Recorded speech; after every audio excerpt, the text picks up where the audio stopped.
Hey everybody, and welcome to episode 12 of Boardgame Specialist. I am Melanie. And I'm Carla. And today we're going to be doing our top 9 animal games. Now before we get into that, let's talk a little bit about some of the games we've played. So Carla, what have you played lately? Oh, you want me to go first? Yes, you go first. Alright, so I went to my in-laws, and they're not board game players, but my mother-in-law said, hey, bring some games. So I love them. Yeah, just for that alone. Awesome. Yeah, so I grabbed a couple of little games to bring over there, and some went over really well, some not as great. But we played first Anomia.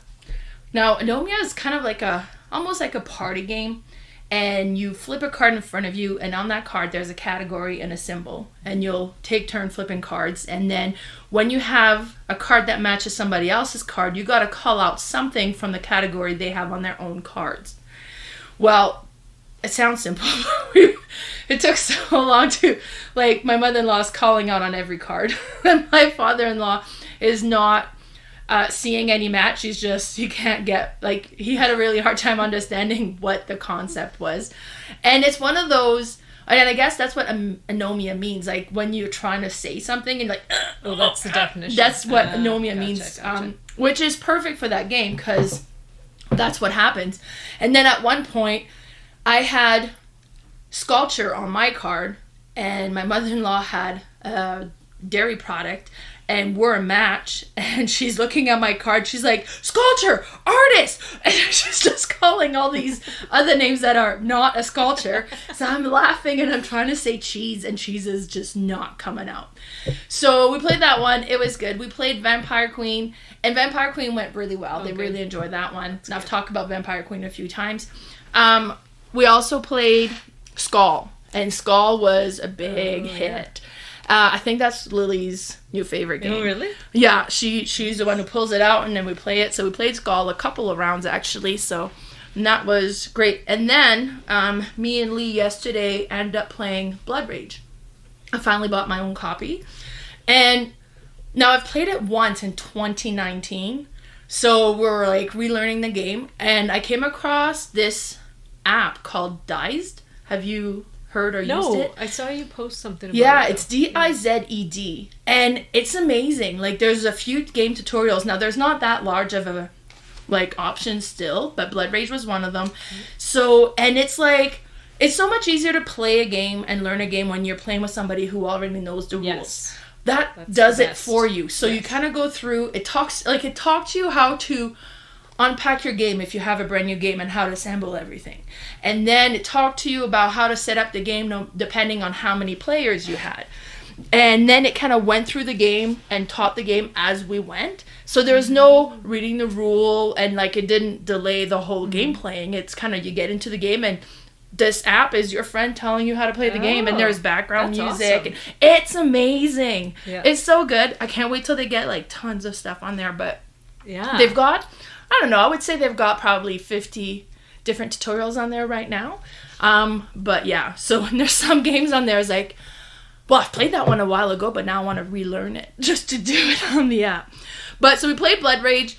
It was great. I remembered it to be great. It's kind of an area control. Last time I played was 4 players. This time we played 2. It still worked great at 2. You just don't get as much of that conflict, I guess. Yeah, I was wondering. It's not as tight, right? Mm-hmm. But it was still good, and I lost 105 to 133. Who did you play? Lee? Yeah, I played Lee. But it's kind of, I guess, I would say area control. Yeah. Kind of, but you have all the miniatures, which is not something that normally sells me on the game, just because you got to give up so much shelf real estate to fit the minis, but it works well with this game. Yeah. So, and then we played Skull again with Lily, so. Oh, nice. Yeah, so that's what I played. So how about you? Awesome. Well, I finally got to play Bunny Kingdom. Oh, how was that? It was good. Cherry was talking about it, that she had played, and then bought it at that convention we were at. Nice. A used game. So we got it to the table and played it. It's really fun. And it's another one, it's an area control, which is still, I mean, maybe it is my genre because I keep saying that and it shows up in all these games I like, but exactly. It also has card drafting in it.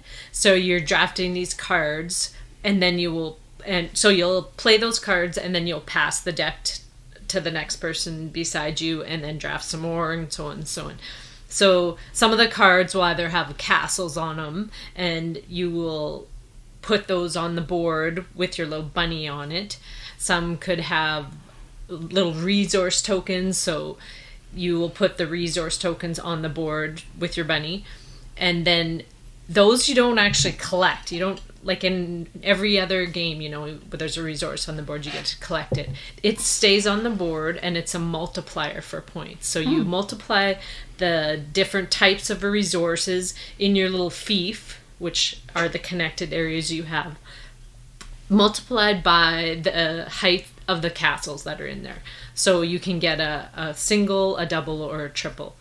And you're just trying to build those all around. But the thing is, the board is a big grid, so it has like numbers on the top and letters on the side. So you could also have a card that has like A4 in it. So that would mean you could just place your bunny right there. Then you also have these little things called camps.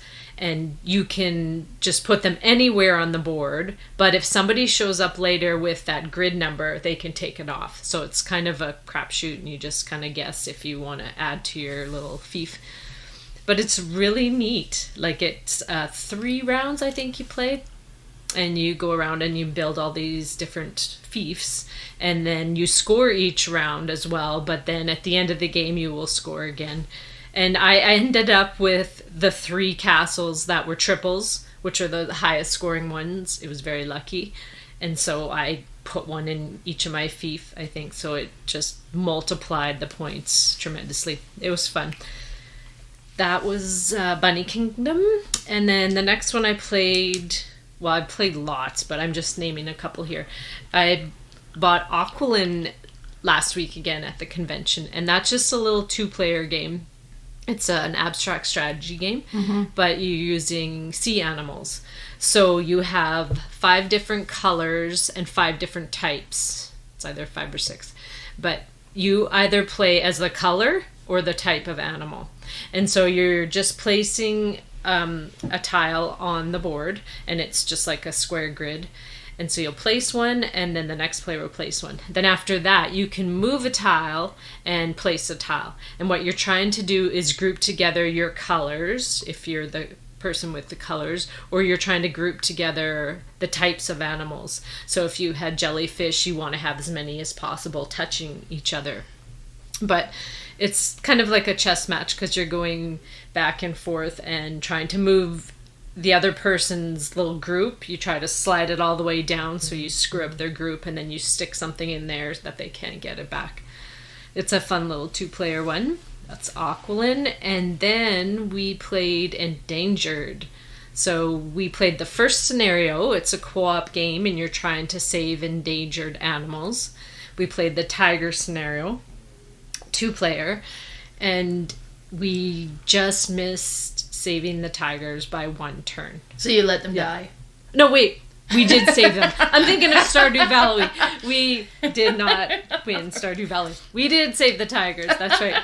Yeah. No, because you do have to. It's kind of like a emotional game too, because you do have to let some of the tigers die in order to save the other ones. Oh, geez. You know, the greater of the good. So it's a really good game, but there's so many different scenarios in there. There's like sea turtles, polar bears. Oh, that sounds pufferfish, all kinds of things. So I can't wait to play that some more. And then on my little solo journey, I played quite a few, but one of them that I finally got to the table was Rolling Realms. Now it has, for the solo mode, it's a little golf simulator. You're doing like a par 3 golf course. And so each hole, you have 3 different of the realms that you're going to play with. And it has a par on the hole. So say it was a par 2. You have 2 chances to win that game, because they're a little bit hard, but you try to win them, obviously, in the first one. But if not. And so if it was a par 2 and it took me 3 times to win that game, then I'd be 1 over par. And you just kind of keep a golf score. So that was quite a bit of fun. That was a lot of what I played the last week. Perfect. All right, so Yeah, and that's the one I just bought, right? Rolling Realms. Isn't that terrible? Yes. I bought it not knowing it was a roll and write, and I'm looking at those. You didn't. Oh! Yeah. And it's so interesting because I just have to shout out Jamey Steigmeyer. He's such a good designer. Some people, I don't know why, they hate on him, but he's such a positive person. He's neat to watch online. Like, he has is. such a great online presence. He does. And all he does mostly is talk about other games. Yeah, because he won't talk about... He'll mention some of his game, but he won't... Like, he'll do a bunch of lists. Yeah. Never about his own games. No. I guess his rule, he doesn't talk about his own games. The odd time he will mention one or something, but... He mostly, like, hypes up other games. Like, every week he'll put out 1 or 2 games, and his favorite mechanism is... So I like his awesome. Games, like, the components on them and the way he puts them together, they're always so great. Open rolling. Those dice are huge. I know. They're great. Yeah. And then it's neat. I watched a video where he was playing, and each of the different rounds is a different of his game. Yes. So you could go to the scythe or the... That's neat. The neat part. Mm-hmm. And there's some that are just some of his favorites. Like, he has Terra Mystica in there. Oh, that's okay, not his game. He finally put out one that is actually rolling realms. So it's a faction that is that's cool. Yeah. Yeah. So, anyway, I just thought I'd mention that. Wonderful. So we're going to get started with our top 9 animal games. Now, we're actually recording in the same room. Yeah. it's not often. We're here together today, and then we're going to play some games after. That's right. So I've got my list here, and I'm keeping it hidden because normally it's easy. We're just doing this over Skype, but this time, so I got to keep my list hidden. So we're going to start with number 9, and Carla, what's your number 9? My number 9 is New York Zoo. It's a 2020 game by Uwe Rosenberger. This is a polyomino tile laying game. You are basically racing to complete your board. Now, he has a couple other polyomino games that do the same kind of thing. But this one is different because you are breeding these animals. So you are going around this rondelle that has all these different polyomino tiles. And you could either stop at one of those spots, take a tile, or you can stop and take one of 2 animals, which would be a spot every second one in between the tiles, and put them on your board. And so you have this little home that they can stay in until you have tiles on your board. Once you have put a tile on your board, you can take an animal from your home and place it on that tile. You can only have one type of animal in each enclosure, which is the full tile that you have. There's such neat little animals in this one. There's penguins, Arctic fox, meerkats, kangaroos. It's just so cute, the little animeeples. But you can also breed. So there's another little spot on the board. I think it's every 3 or 4 spots. If you pass it and you happen to have, say it was the kangaroo breeding, you had 2 kangaroos in your enclosure, you would add another one. Now, if you had 3 different kangaroo enclosures, you would get 3 animals. So not like his typical Uwe games where you have 5 animals, they breed one. No, this one, depending how many closures of the animals you get to breed. But once you complete, like fill up a whole enclosure, then you take those tiles off and you get to choose from these little, they're like, look like carnival tiles, but they're bigger and they fill more spots. So you get to grab one of those and help fill up your board. It's just a race. I've only played it with 2 people so far and solo. It would be interesting with more because the more people you play with, I think it's the smaller the board because then you have more turns, so it will go quicker. But it's such a cute little game. Another one of his awesome polyomino games. New York Zoo, number 9. Nice. So my number 9 is Meadow. Meadow was published in 2021. It's a Clemens Kalicki game, and it was published by Rebel Studio. And this is one that I got fairly recently, and I've played it a few times, so maybe the more I played, the more I would like it. But the artwork on this one, like each card has like a different animal on it, so if you want a game that's going to be about animals, this definitely is one of them. It's beautiful. And then you have the main board, and each, like where you put all the cards, so you got 4 across, and is it 4 down? I think that's 4 and 4. Yep. Yeah, so 4 by 4, and you have little notches at each level, I guess, and you have these, I would call them like little cardboard flags that you can slide into these notch. And there's a number on them. So if you have a 3, then you're going 3 cards away from where you've put in the notch. So then that's the card you can take. But then you've kind of fill in that spot as well. So if somebody wanted to have the one that was second from that area, so now they have to go either on the other side or from underneath. So it has a really neat mechanism on how you're going to collect these cards. And then it's kind of I don't want to say set collection, like you're building up on these different ones, and they all have symbols. And you need to have the necessary symbol to build the card that you have. So if you have a butterfly, and that's going to give you the butterfly symbol, but you might need the worm symbol or something. So then you'd cover the worm symbol, but if you have another card that also needs that symbol, you might not want to cover that symbol. And it's like, it's a neat, a little puzzly. Tricky decisions. Yeah, definitely. Your decision will weigh and kind of affect your future options down the road as well. So, but it's really neat. And that is my number 9, Meadow. Nice. My number 8 is Savannah Park. It's a 2021 game by Michael Kiesling and Wolfgang Kramer.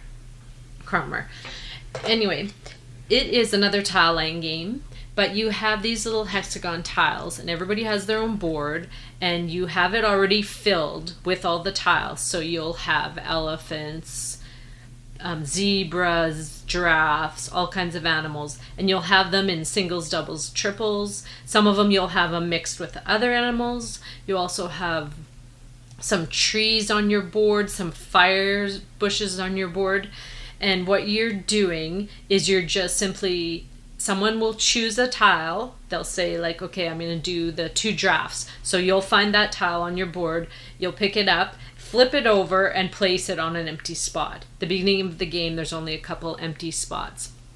Once it's flipped over, it stays there forever. So it's kind of like a bingo mechanism where everybody's using the same tile, but you'll go around in turn order and each person will get to pick one. So what you're trying to do is you're trying to group these animals together, but you also want them grouped around water holes because that's the multiplier for scoring. But there's also some fire bushes.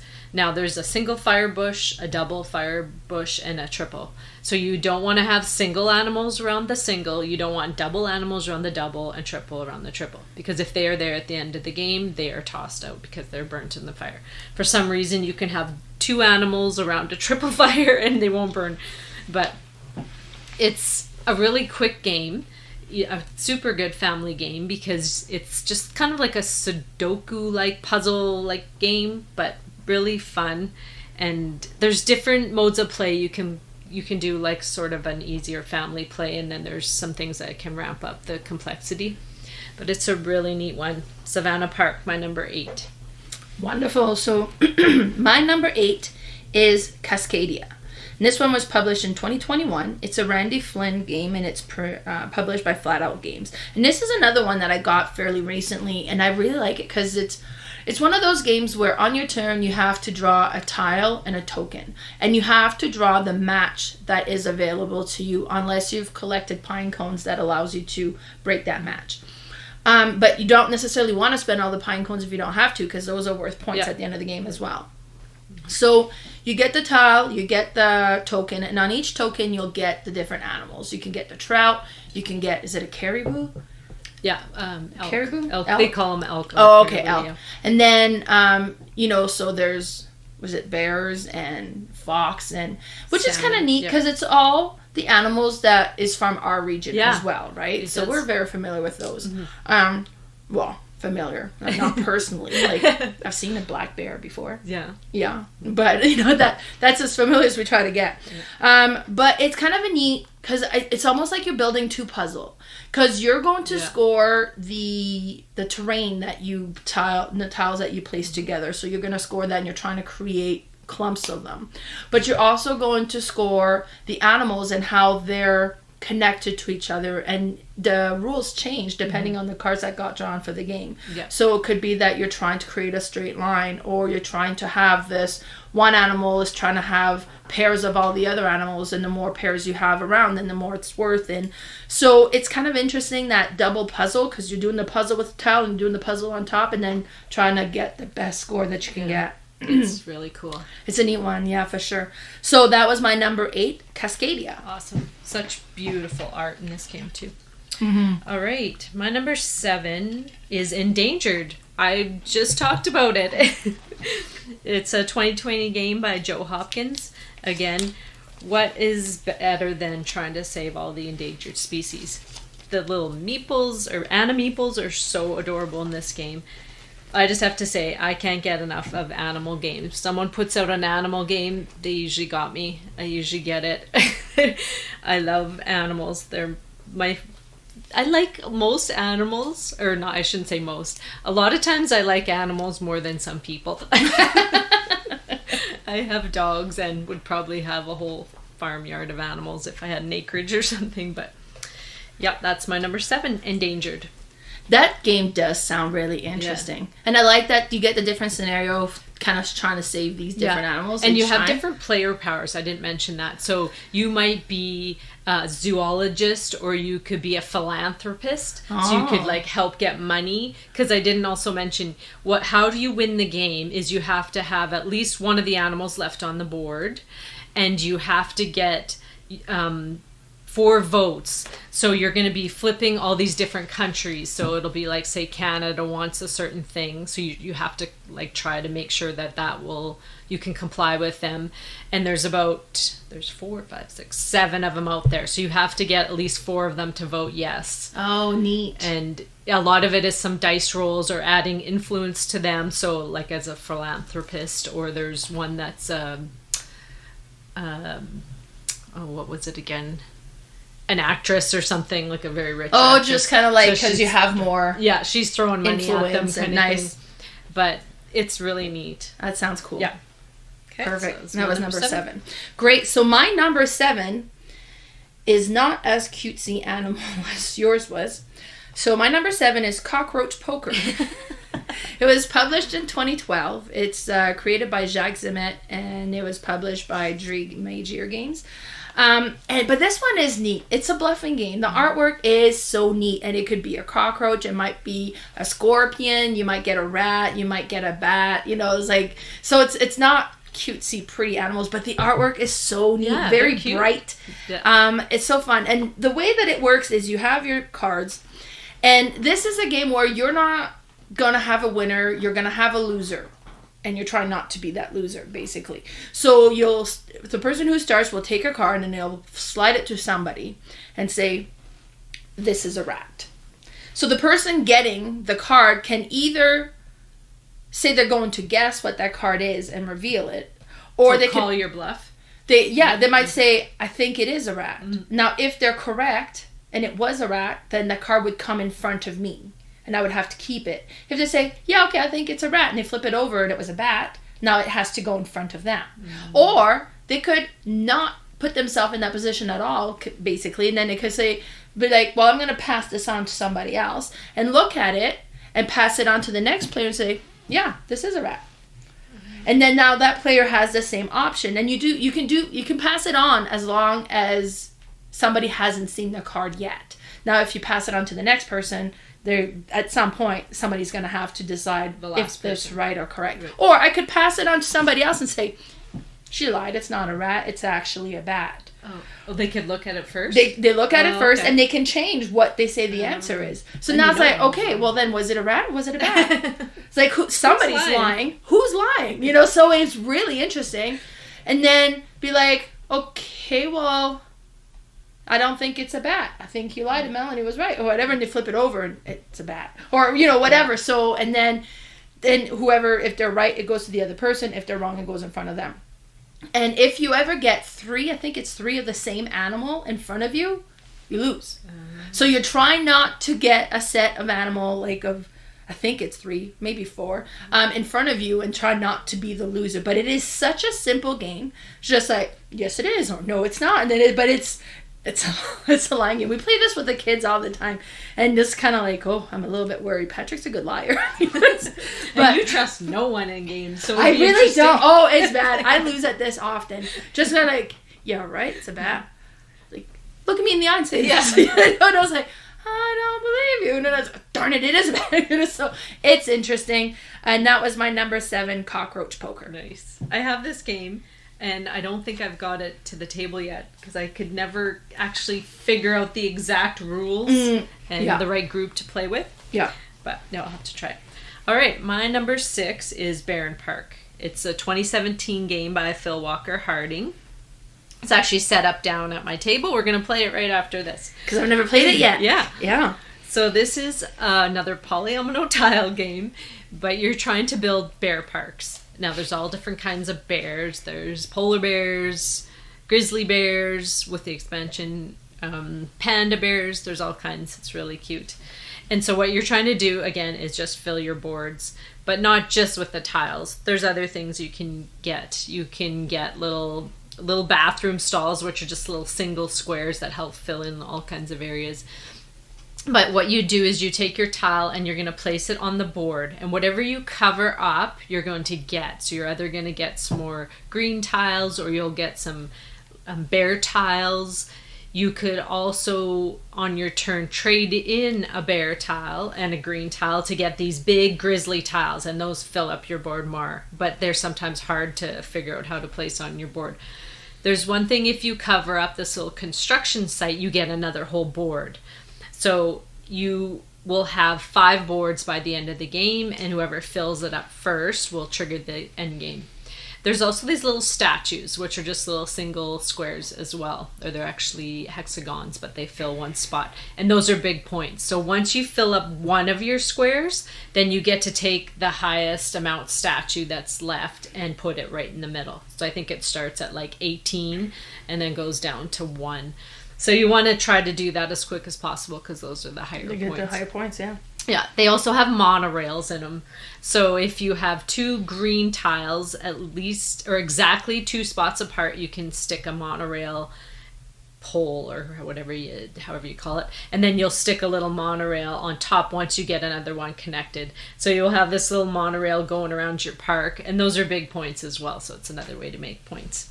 Such a fun game. Another animal tile laying game that I love. Barenpark, my number 6. Yeah, I'm excited to play that one. Mm-hmm. All right, so my number 6 is Happy Pigs. Happy Pigs was published in 2013. It's created by Kurakimura, and it's published by Yellow.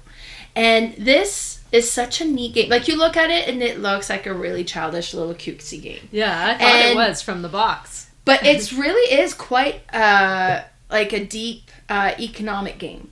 And it's neat. So you start with so much money at the beginning, and you have one field, and with the money you can purchase some pigs. And now the bigger the pig, the more money they are, but like they're never really going to be worth more. You might get a card that'll flip over and says, oh, actually pigs are selling for $5 more or something like that, right? Mm-hmm. But otherwise the big pig is worth what the big pig is worth. So it's advantageous to get little pigs and grow them. Well, grow them, like raise them, I guess. Yeah. But then you can breed as well. So if you have a big pig, you can breed them and get little piglets brought in. And all these, the artwork is super cute because they're all little cube pigs. Like they're all kind of drawn up in the shape of a cube. And we got an expansion too that brought in chickens and cows and sheep, and they're all cubes as well, right? And it really adds nothing else other than you have more cute tiles to be able to play with.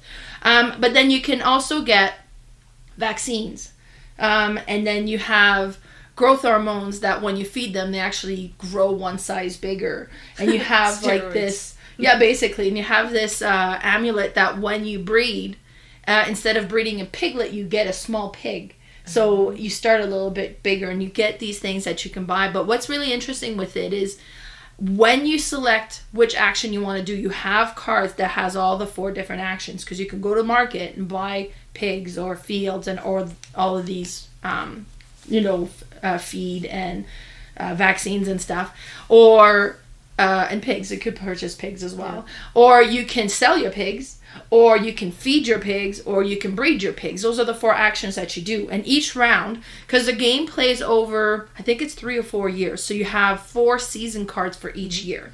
So each season you flip a card and it says how many action is for each of those. So maybe there's 10 feed action this round, and there's 7 market action, and there's, And then whoever flips over and shows the action they want to do, so everybody that's shown the action they want to do, they have to divide among them how many action is available. So if you're like, okay, my pigs are worth a lot, I'm going to sell, but everybody sold, so you only got to sell 2. It's like, darn it. You know, so it's really interesting, that action selection too. And then by the time winter comes, if your pigs aren't vaccinated, because when you vaccinate, you flip the tile over and it shows a little Band-Aid on it. So if they die. So you don't want to do your last action to be breeding if you can't vaccinate your piglets, because they're all going to die anyways. So it's really interesting. And there is kind of, you know, like a lot of... Sounds like a cool farming economic game. It is. It really is. Like, you know, looking at it, it looks so cutesy that you kind of don't think it's going to be a very robust game, but it really is. Yeah. So that was my number 6, Happy Pigs. Awesome. My number 5 is our first crossover. Before I mention that, I just have to say, the one thing I left off this list was all the farming games that I've been playing, like Caverna, Fields of Our, Clans of Caledonia. They all kind of have that same mechanism with animals, but it's not the main part of the game, so I didn't list them. I mean, it would be fine too, but I would have filled my list with basically Uwe Rosenberg's games, because I love the farming thing. We didn't discuss that, but I did the same. You did the same? Oh, good. Yeah, because there's like... It's part of the game, but it's not an animal game. Yeah. Right? Yeah. And like, it's a big part in some of them, but it's, I don't know, it's mostly my favorite part of those games. But anyway, so my first crossover is Meadow. Yes, I just love that game. The art on this game is so beautiful. And the one neat thing is, each card, like some of the cards I look at and think, I don't know what kind of animal this is. Like, they're little, you know, meadow creatures. But they have this whole book that you can open up, quickly look up that number, and it'll explain everything, what this animal is, like where he lives. It's really neat. A lot of work went into that game. Yeah. Because there's a lot of cards, and each card have their own unique artwork. Yeah. They're all unique cards, except maybe some of the baselands. But other than that, all the animals are unique. And they are coming out with an expansion this year. It's like a river something. So I'm looking forward to that. Yeah, that's my number 5, Meadow. So my number 5 is Evolution, published in 2014. It was created by Dominic Capuchet, Dmitry Knorr, and Sergei Machin, and it's published by North Star Games. And this is a game that I purchased earlier on, like in my gaming career. It's an older one, right? It's like a hobby or life. Career. I don't know. New life. my gaming life. I don't know. And I played it with the kids, and the boys really liked it. And I played it, and I was like, oh, okay, it's okay. And then I played it again, and then we played it again, because they keep begging to play it, and every time I play it, I like it more and more. This one grows on me. Yeah. And I was like, oh, this is actually really good. And then he played it again, I was like, okay, this was like the best game yet. So it really grows for some reason, I don't know. But it's really interesting, because everybody starts with an animal. But on your turn, you will assign different characteristics to this animal. You know, so maybe you're going to have fat tissue so you can store food, right? Or maybe you burrow so you can go underground, so, you know, or like have all these different characteristics that you're going to add into your animals. And then you can create new species and then evolve them.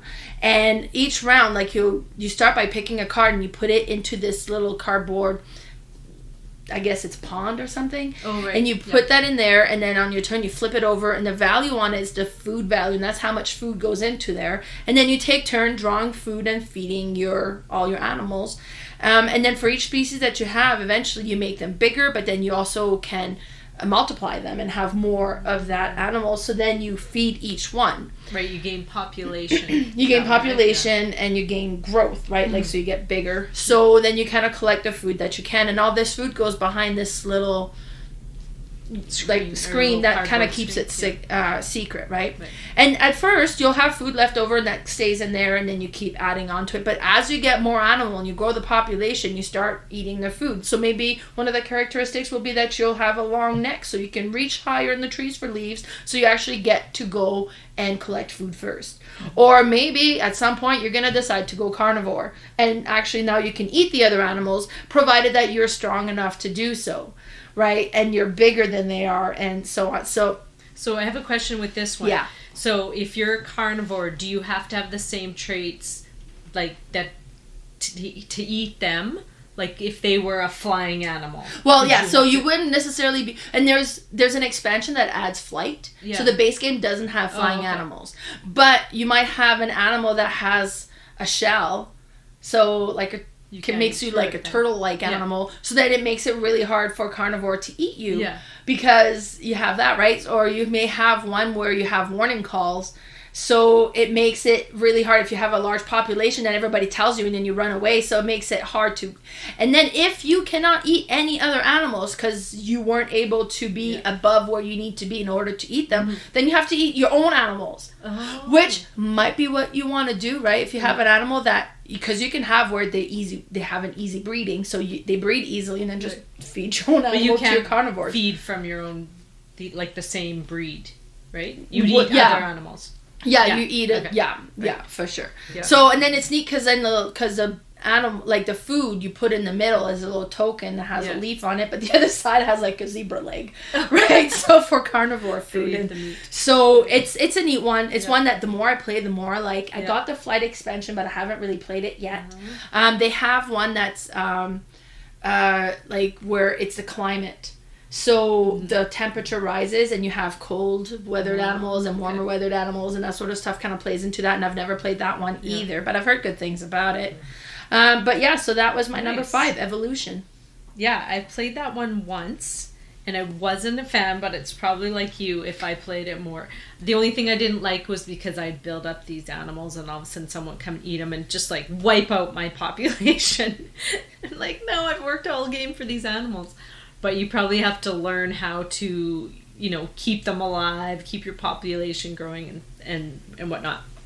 I have the card game version of this. And that's why I asked, because those ones you can make like fictitious animals. Your animal could be a long neck with big fatty tissue. Oh yeah, you can have like long neck with a shell. Oh, okay, so you can do that in the game too. Okay, yeah, that's funny that you can do that. Awesome. So that was your number 5. My number 4 is another crossover. It is Cascadia. Nice, we have them was like same order. Yeah. I really like that game. The puzzle aspect, the dual puzzle aspect is really neat. It has a similarity to their new game coming out, which is about plants, where you're choosing a card and a plant. So it's that mechanism, I think, that... I think there's a couple other games that do that as well. Can't think of the one that right now. The one we played, the Overboss. Yes. Yeah, that one has very similar to that. Yeah. And Keystone is another one coming out. It's an animal game, but it's tiles like that too. Yep. So that's my number 4, Cascadia. Perfect. So my number 4 is Micropolis. It's published in 2018. It's Bruno Cathala and Charles Chevalier. And it's published by Meadow. Now, this is a game that I won on Men vs. Meeple. Yeah, right. So they sent it over to me, and it is cool. It's about creating an anthill. And you have these tiny little plastic ants that you put, like you start with the middle board, and then you fill that with ants, or you have so many ants to start with. Mm-hmm. And on your turn, you will draw a tile that you'll add, and they'll kind of pie around this middle piece and create a full circle eventually. And this tile is kind of, pie shaped, but it has tunnels in it. And there's different things that you'll find in the tunnel. So it could have a queen ant, or it could have a nursery one, and that one will give you more ants to go in your anthill, right? It could have a barrack that has like army ants that you would fill in, but then they're worth points. They'll have fruit. And for each tunnel, like if you have a tunnel that has a queen, because you're going to score the longest or how many tiles you have in your tunnel with one queen, as long as there's only one queen. If there's 2 queens, then they cancel each other out, basically. So you want to have just one queen per tunnel. Can only be one queen in the house. Exactly. Right. So, and then each tunnel, more variety of fruit that you have, the more point it's going to be worth. And so there's all these different things that you're trying to create, and then you're trying to create the longest tunnel as well, because that's going to score also. So there's also like, and when you put a tile down, then the next one has to go on either side of it. You build off from it. Now, because you have your tiles, if you don't want the first one, you want the second one, well, then you got to put an ant on the first one to skip it to grab the second one. Then if you grab a tile that has ants on it, well, you get those ants as well. And ants are going to score as well at the end of the game. So it's kind of neat. There's different ways that'll score. And the way that you kind of puzzle your tunnel together and just like, ooh, I really want that one because that's going to give me a queen. And I can put that in there. And I would need to spend 2 ants. And I was like, oh, I don't think I can get there yet. I was like, okay, maybe they won't take it. You know, so and when it comes back to you, he's like, darn it, they took it. So now what else do I want to do? But it's really neat. It's it looks cool. And then those little red plastic ants, I mean, they're not very big, they're like a centimeter tall maybe, but there's, you know, so a ton of them, and you put them, it's satisfying to play. It's cool. That's Micropolis, my number 4. Awesome. My number 3 is Wingspan by Elizabeth Hargraves. It's made in 2019. This is a card game, I would say. You do have a board in front of you. Everybody has a player board. And you start with a hand of cards. You start with 5 cards and 5 resources, and you get to choose to keep 5 of them in total. So you could keep 3 cards, 2 resources, or any different combination. Now, the reason you need the resources is to build your birds, or to attract your birds to your sanctuary, is maybe the theme of it. But you have this board in front of you that has, I think, 5 slots for birds and then 4 rows. So they all have different habitats. So there could be like grassland, marsh, and all different things. But what you do is when you do play your first bird, then you will get to trigger that little power every time you use that action. So on your board, you have 5 different actions. You can either get food. So the food is dice that's rolled in this little birdhouse. It's really cute. So you roll these dice, and you'll either get like worms, berries, rats, fish, all kinds of things that birds will eat. So if you do the food mechanism or the food column, you would get to choose, and depending how many birds you had in that column, then you'd get to do more, you'd get more food. So each bird that you put in your column gives you more of that income. So you're either getting eggs, which are basically points at the end of the game. You'll get more cards, you'll get food, or other different things. There's a couple expansions to this game, but it's such a beautiful game and such a nice engine builder. It has gotten a lot of buzz, but it deserves it. I think it's an awesome game. That's Wingspan, my number 3. Yes, that one's great. It's funny, when it first came out, I was like, wow, birds. Yeah, exactly. It kind of, a bunch of people say, oh, I don't care about birds, but it works so well. Yeah, it does work so well. Yeah. So my number 3 is Camel Up. Published in 2018. It's a Stefan Bogen game, and it's published by Egert Spiel game. And this one is just camel racing, and you're bidding on this, and it's neat. You have these little camel wooden meeple things, but they stack on top of each other. So if you have a camel land on the same space as where there's another camel, it'll go on top of it, and if another one comes up, then it'll go on top of that. Then if the bottom camel moves, then they all move forward, and then as well, on top of that, you have 2 camels that are going backwards in the race. So if you have one land on that, those ones might end up starting to go backwards as well. And you bid on these. So, and it has this really neat little, I got the 2nd edition one. So you have this little plastic pyramid, and you got the dice on them. So you're shaking, and you push the button on the side, and a dice comes out. And then, so have a color, and then however number comes up, that's how many spaces that particular camel moves up. And then you put that aside, so you know it's not going to move again unless it's on top of another camel or something like that. But then you can bid at any time, because you have these cards, and you can bid whether you think the camel's going to win or if you think the camel's going to lose. And the earlier you bid, the more value you're going to have to your bid if you're correct. So I was like, we're playing, like, all of the camels have moved up like 5 spaces, and you have the yellow that's way behind. I'm like, that one's going to lose. So I bid early on that it was going to lose. And not only did it not lose, it won. Oh, no. Like, it went all the way around and won. So it's like, anything can change that race, but it is such a neat... And then that board is beautiful. You open it, and it has this whole pop-up oasis. Yeah. It's really the component with the pyramid is super cool. The camels are cool. Excuse me. And they'll play a lot of players, really. Yeah. I think it goes up to 8, possibly. Yeah. Something like that. So it's... Then you play in teams or something, I think, when you have that many. I'm not sure. Because I know we're a family of 6. We can play all 6. Everybody plays individually. Oh, okay. So it's really neat. And it's a fairly quick, fun one. Like, it feels quick, and then, you get involved in it. It's like, come on, Yellow Camel, you can do it, because I bid on you. And it's like, oh, no.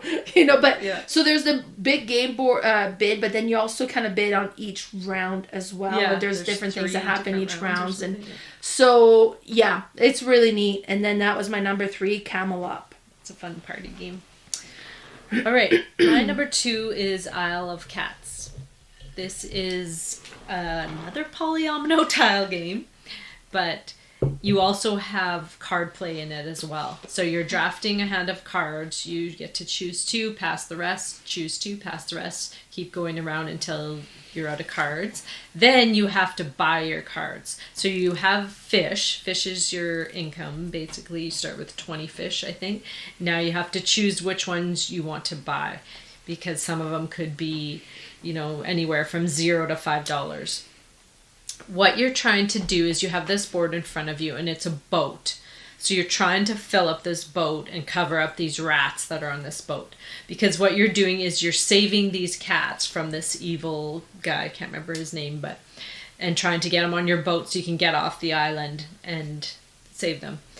So you're trying to get different families of cats. So you have all different colors. I think there's 5 or 6 different colors. And you want to have those colors beside each other. So your first tile, the first cat that you save, you'll put on your board anywhere. And then the next one has to attach to it, and so on and so on. So as long as you attach it to one of the ones already on your boat, it's fine. But the cards are not just cats. Well, they're basically, you either get a basket to save a cat, because in order to grab a cat, you have to have a basket. Everybody starts with 1. You might get these O-shot cats, which are kind of wild, and you don't need a basket for them, and they're all kind of weird little wonky shapes, but they're bigger than the other cats. You might have some lesson cards. So those are basically the points that you're going to score at the game. So you might have something that says if you have 3 families exactly, you'll score 10 points. So then your object is, okay, I'm only going to go with 3 different colored families.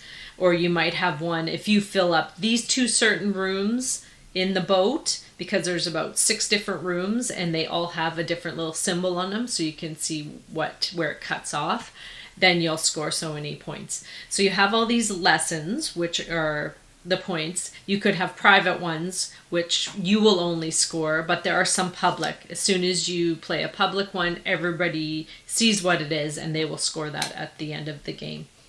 It's really fun. I had seen the Kickstarter for this, and I thought, oh, this kind of looks just like a simple little game, so I passed on that. But I ended up playing it on the Dice Tower cruise and just loved it. It's really fun. I have the new little Isle of Cats kitten and beast, so it adds these smaller tiles to fill in the little kittens. So I haven't got that to the table yet, but looking forward to it. That's my number 2, Isle of Cats.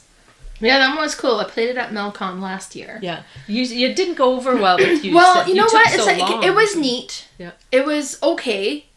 There was 2 things. It took a long time. Yeah. We played this game 3 hours. Yeah, no, that shouldn't take 3 hours. So it was like, and then Lee is waiting to kind of play with us. Oh, yeah. I was like, yeah, we're still playing. And he comes like, we're still playing. And so it took a long time. And then it was so chaotic on the table because you bring all these cats that are available. So you flip them all and they're all over the table. Mm-hmm. And maybe we're just unorganized players. And then you're drawing from these. And there's okay, so now we're clean that up and put new, but it's like, wait, well, was this one already? Like, so it got really chaotic a little bit. And then you had these treasure tiles that, like, so there was just tiles everywhere on the table, and it took a long time. And that was kind of part of as well, was like the cleanup and the setup, and between each round is like, okay, wait, what was that? It was like, where does it lead? So I think that kind of made it take longer. You only have like 4 tiles on one side, 4 in the other, and then a few treasures. So I wonder if they... I have no idea. It was... And I enjoyed it. It was okay. Yeah, and it was neat with the getting the baskets, trapping your cats, trying to put them in and fitting them in on this boat and all that stuff. And then the scoring at the end was cool. But it was just like... That whole was like, ugh. No, do I want to play it again? Ugh. I was like, do I want to put that kind of commitment? I don't know. But no, you'll have to try it with a different group for sure. Yeah, maybe. Might be like evolution. It grows on me the more I play it. But yeah, like the whole... game per se was neat, but it was just like the whole everything was kind of like, ugh, do I want to do that? Yeah. No, it's good. You'll have to try it again. Perfect. So that was your number 2. Yep. So my number 2 is by far my oldest game, and this is a complete different theme as well. Like, we're not trying to save animals in this one. So it's called Unexploded Cows. It was Unexploded? Unexploded Cows. Yeah, it's published in 2001. It's created by James Ernest and Paul Peterson, and it's published by Cheap Ass Games. And I bought it at FallCon 2019. And they had also, it was like, oh, and it was, I mean, like, I lived on a farm, we had a ranch, you know, so we had cows, and I was like, oh, that's kind of like the theme. I don't know, it looks stupid. And I put it back down, and like, no, this is a good game. Really? I'm like, really? And it was a very small game, and it wasn't very much, but I was like, all right, fine, I'll try it. So it's so good. And basically you're in France and the war is over, but there's mines and all the fields everywhere. And you're doing a favor to these French villages, and you have like, you flip a card and it's so much for the village, and if you gain their love and adoration because you kind of save them from these mines, you gain the village, and there's going to be points at the end. And basically what you're trying to do is find these mines by sending these cows in the fields. Oh my gosh. And you have these cows cards, and they all have military outfits on, right? They're standing, and you have like the Admiral cow, and it has like, you know, and then you get and they're all like, you got skinny cows, fat cows, like, and it's you know, it's cartoony, and they all have these military outfits on. And what you do is you just place cows in front of you. So you start, and you might have 1 or 2 cows, and then after you've kind of done that, you'll roll the dice, and what you roll will indicate where the mine's going to be exploded. So you start from the cow furthest on your right, and you go down your herd. But if it goes past, it might go down somebody else's herd, and then they explodes their cow. And there's a dollar value assigned to each cow. So if you have your skinny cow, like, you know, you get less money, but you get some money. And then if it's like a nice big cow that's like high ranked cow, then you're going to get more money. And some of these cows have special abilities. So if this cow explodes, you can actually also explode the cows on either side of it. So you get way more money. You know, but the whole concept of it's kind of like, okay, so we're getting cows to blow them up. Sacrificing cows. It's hilarious. So yeah, you just build the cows in front of you, and as you roll the dice, it'll roll around the board. Like, you know, it kind of might be your cow, but then it might go into the next person cows, or, you know, so it's not always necessarily going to be your cow that blows up. But, and then have these money, and then the money are like little wooden money tokens. So it's really, it's neat. Are the cows cards? They're cards. Oh, cards. Oh, yeah, okay. Cards just with... Yeah. It's funny. It is funny. And then, so you're trying to blow up as many cows as you can and bring in new cows in your herd. So, and then once you have a nice herd, like, you're going to roll, and it's going to be one of your cow that blows up. But then you can have a spy cow where you infiltrate your own cow in somebody else's herd. And then if that one blows up, that was my cow, so I get the money, you know. So it's neat. It is funny. And it's one that we really enjoy. I've never heard of this game. I don't think it's really well known, and the theme is just completely ridiculous. But it's so neat. So that's my number 2, Unexploded Cows. Awesome. All right, my number 1 is actually my all-time favorite game of all right now. I haven't talked about it yet, so I'm so excited to talk about it. That is Everdell. It's a James A. Wilson game made in 2018. I just love this game. It has everything I love. Worker placement, card play, tableau building, little animal meeples that are so adorable, and there's so many to choose from. I think there's, with even just the base game, I think you get like 6 or 7 different little animals you can choose from. What you're doing in this game is you have this huge, beautiful board, and every expansion adds another arm to it, and it takes up your whole table. There's 2 more coming I have from Kickstarter. I don't know. I'm going to have to get a bigger table to fit everything on it if I want to play with everything.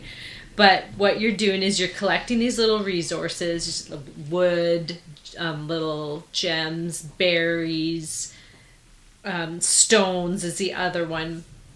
They're pretty hard to come by. But you're trying to build these cards. So what you're doing is you're either building a building or you're building a critter. So by building a building, you will either get, well, there's always an ability on it, and there's different types of abilities, but it always has a little critter in the bottom that you can build for free once you've built that. So it's a construction, I should say. They're not called buildings, they're called constructions. They're either common constructions or they're unique constructions.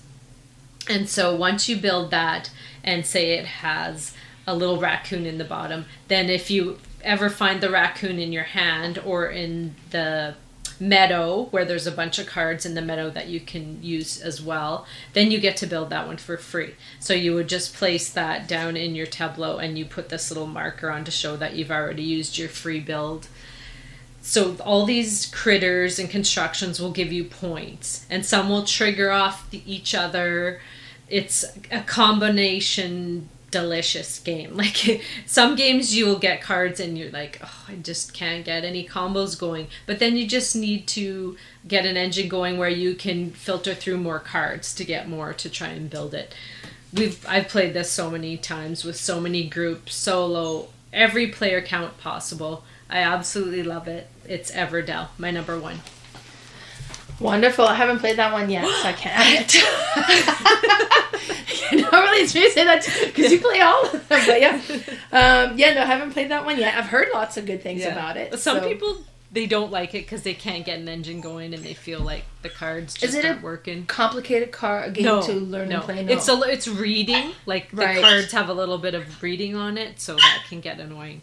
But it's like we got the perfect background for our animal. Yeah, animal my dog game in the back wanting to get in. See, I have a turtle. He splashes, but that's about it. He's just because someone's new here. So yes, I know. He probably is like, wait, she's here.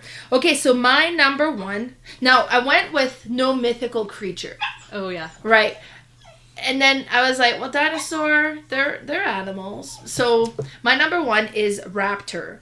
That was published in 2015. It's a Bruno Cathala and Bruno Fiducci game, and it's published by Meadow Games. And this one is good. It's a 2-player game only. So one person plays as the raptors. You have the mama raptor with babies, and the other player is the scientist. And the scientists are trying to capture the baby raptors to study them, while the mama raptor's trying to get her babies out of there and protect them. And it's super interesting because both sides play differently. But the way that it works is you have cards, and you'll have cards from 1 to 9, I believe, and they get shuffled, and you'll draw 3. And you'll select which card you want to play, and you put it face down. And both players do this, then you flip it over. And whoever has the lowest number will activate the action on the top of the card. And they'll have like a special action that you can do. And there's different ones depending on which side of the board that you're playing, if you're the raptor or the scientist. And then whoever has the highest number will take their number and take away the lower number, and the difference is how many actions of their regular actions they get to do.